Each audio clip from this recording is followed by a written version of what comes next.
नमस्कार दर्शक मित्रों, मैं हूं आपके साथ अंजनी नीलेश ठक्कर। तो आज बात करेंगे आज के हिंदू पंचांग के बारे में। उससे पहले मैं आप सभी से आग्रह करना चाहूँगी कि यदि आप हमारे चैनल में पहली बार आए हैं, नए आए हैं, तो रोज़ हिंदू पंचांग को प्राप्त करने के लिए हमारे चैनल हमारी सनातन संस्कृत चैनल को सब्सक्राइब अवश्य कर लीजिए और बेल आइकन को प्रेस कर दीजिए ताकि आगे आने वाली वीडियो की जानकारी आपको मिलती रहे। और कमेंट करके ज़रूर बताइए कि आपको वीडियो कैसा लगा। तो अब देख लेते हैं आज का हिंदू पंचांग, जिसमें होंगी महत्वपूर्ण जानकारी।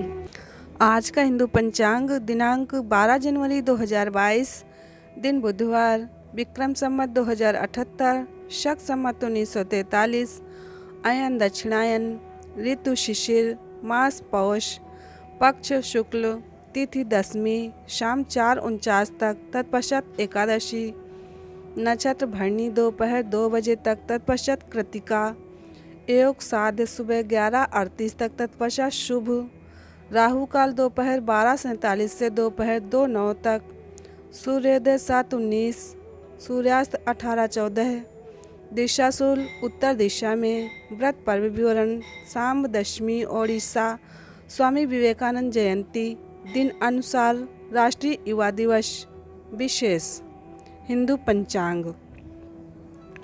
एकादशी के दिन करने योग्य 12 जनवरी 2022 बुधवार को शाम 4:50 से 13 जनवरी गुरुवार को शाम 7:32 तक एकादशी है। विशेष 13 जनवरी गुरुवार को एकादशी का व्रत उपवास रखें। एकादशी को दिया जला के विष्णु सहस्त्र नाम पढ़ें। विष्णु सहस्त्र नाम नहीं हो तो 10 माला गुरु मंत्र का जप कर लें। अगर घर में झगड़े होते हों तो झगड़े शांत हो जाएं, ऐसा संकल्प करके विष्णु सहस्त्र नाम पढ़ें तो घर के झगड़े भी शांत होंगे। श्री सुरेशानंद जी, हिंदू पंचांग। मकर संक्रांति आत्मोद्धारक व जीवन पथ प्रकाशक पर्व मकर संक्रांति 14 जनवरी 2022 शुक्रवार को पूर्णकाल दोपहर 2:30 से सूर्यास्त तक, जिस दिन भगवान सूर्य नारायण उत्तर दिशा की तरफ प्रयाण करते हैं, उस दिन उत्तरायण मकर संक्रांति का पर्व मनाया जाता है। इस दिन से अंधकारमयी रात्रि कम हो जाती है और प्रकाश में दिवस बढ़ता जाता है। उत्तरायण का वाच्यार्थ है कि सूर्य उत्तर की तरफ लक्ष्यार्थ हैं। आकाश के देवता की कृपा से हृदय में भी अनाशक्ति करनी है। नीचे के केंद्रों में वासनाएं आकर्षण होता है, वह ऊपर के केंद्रों में निष्कामता, प्रीति और आनंद होता है। संक्रांति रास्ता बदलने की सम्यक सुव्यवस्था है।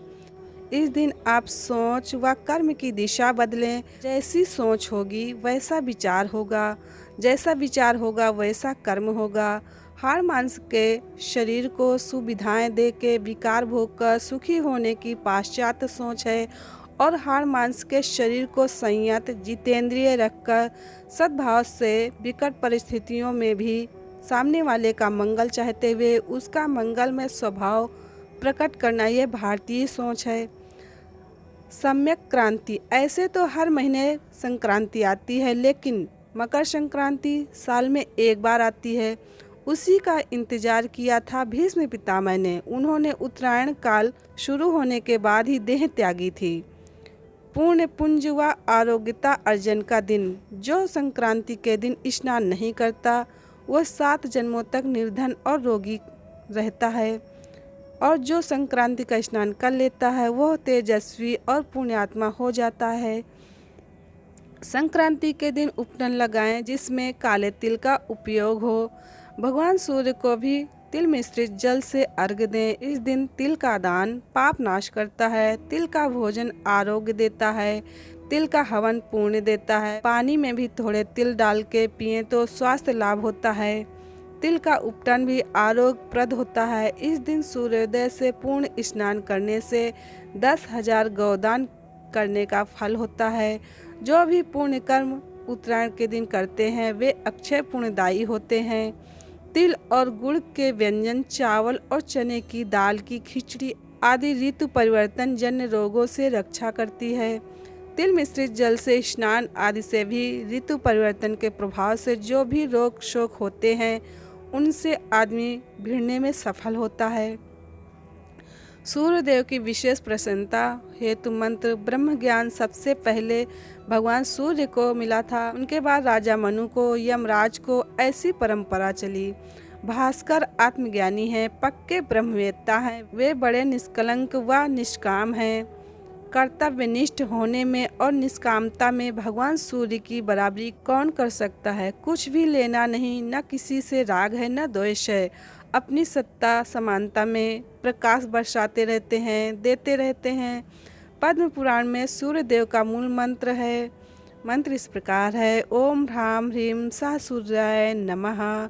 ओम ह्रां ह्रीं सः सूर्याय नमः। ओम ह्रां ह्रीं सः सूर्याय नमः।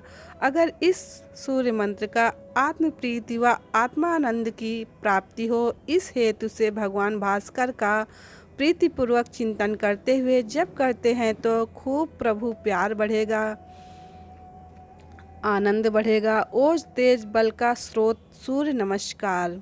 सूर्य नमस्कार करने से ओज तेज और बुद्धि की बढ़ोतरी होती है।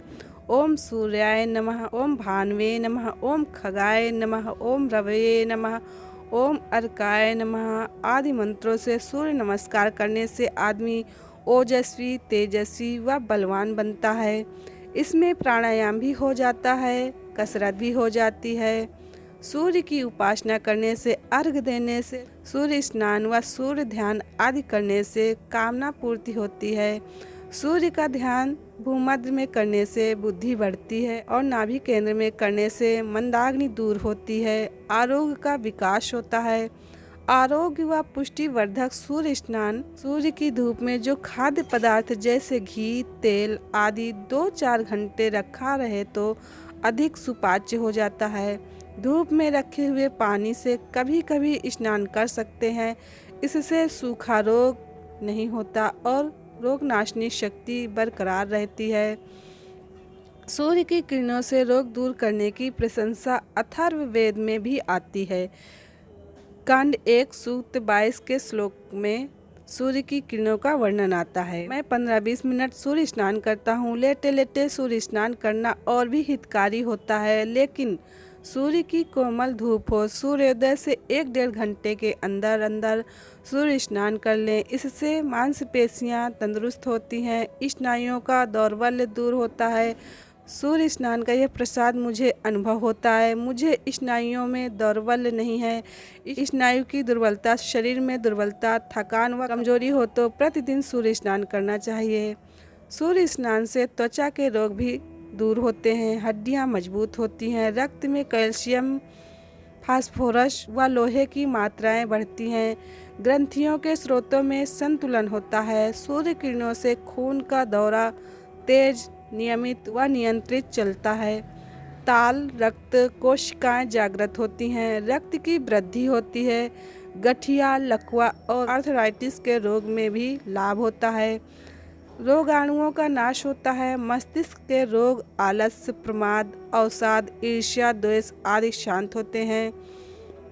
मन स्थिर होने में भी सूर्य की किरणों का योगदान है। नियमित सूर्य स्नान से मन पर नियंत्रण, हार्मोन्स पर नियंत्रण और त्वचा व स्नायुओं में क्षमता, सहनशीलता की वृद्धि होती है। नियमित सूर्य स्नान से दांतों के रोग दूर होने लगते हैं। विटामिन डी की कमी से होने वाले सूखा रोग, संक्रामक रोग आदि भी सूर्य किरणों से भगाए जा सकते हैं। अतः आप भी खाद्य अन्यों को व स्नान के पानी को धूप में रखो तथा सूर्य स्नान का खूब लाभ लो। दृढ़ संकल्पवान व साधना में उन्नत होने का दिन। उत्तरायण यह देवताओं का ब्रह्म मुहूर्त है तथा लौकिक व अध्यात्म विद्याओं की सिद्धि का काल है। तो मकर संक्रांति के पूर्व की रात्रि में, यानी कि जैसे कल मकर संक्रांति है तो आज की रात्रि में सोते समय भावना करना कि पंच भौतिक शरीर, पंचभूतों में मन, बुद्धि व अहंकार प्रकृति में लीन करके मैं परमात्मा में शांत हो रहा हूँ। और जैसे उत्तरायण के पर्व के दिन भगवान सूर्य दक्षिण से मुख मोड़कर उत्तर की तरफ जाएंगे, ऐसे ही हम नीचे के केंद्रों से मुख मोड़कर ध्यान, भजन और समता के सूर्य की तरफ बढ़ेंगे। ओम शांति, ओम आनंद।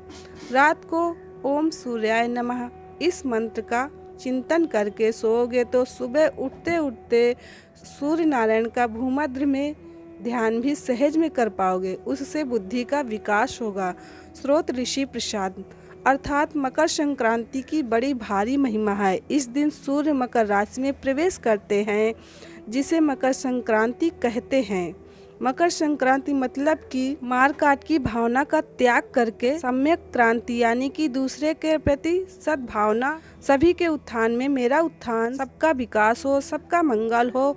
उत्तरायण पर्व यह संदेश देता है कि जिस प्रकार इस दिन से सूर्य भगवान का रथ दक्षिणायन से उत्तरायण की ओर चलने लगता है, ठीक उसी प्रकार यह जीवन रूपी रथ संसार रूपी दक्षिणायन से अब परमात्म रूपी उत्तरायण यानी कि भगवत प्राप्ति की ओर अग्रसर होना चाहिए, जिसके लिए मनुष्य जन्म मिला है। क्षणिक सुखों से मुख मोड़कर शाश्वत सुख पाने के लिए अग्रसर होना चाहिए। इस संसार का सुख थोड़ी देर के लिए है और भगवान का सुख कभी मिटने वाला नहीं है, तो जो कभी मिटे नहीं उस सुख को पाने की सदैव इच्छा रखनी चाहिए। यह मकर संक्रांति ऐसा महापर्व है कि ऐसे शुभ दिन के इंतजार में भीष्म पितामह जी 58 दिन तक बाणों की सैया में ही रहे। उन्होंने उत्तरायण पर्व का बेसब्री से प्रतीक्षा किया। यह देखकर भगवान श्री कृष्ण भीष्म पितामह का चिंतन कर कहते हैं कि ऐसा महापुरुष मिलना मुश्किल है। तब स्वयं श्री कृष्ण भगवान उनके पास गए और उनका पीताम्बर लहरा रहा है, मधुर मुस्कान है। भगवान को देखते देखते भीष्म पितामह जी ब्रह्मलीन हो गए। अतः सभी को उत्तरायण पर्व बहुत अच्छे से मनाना चाहिए। हिंदू पंचांग संपादक अंजनी नीलेश ठक्कर। हिंदू पंचांग प्रकाशित स्थल सूरतसर गुजरात। हिंदू पंचांग। तो अब यहीं पे मैं अपनी वाणी को विराम देती हूँ। कल फिर मिलेंगे हिंदू पंचांग को लेकर, जिसमें होंगी महत्वपूर्ण जानकारी। तब तक के लिए नमस्कार।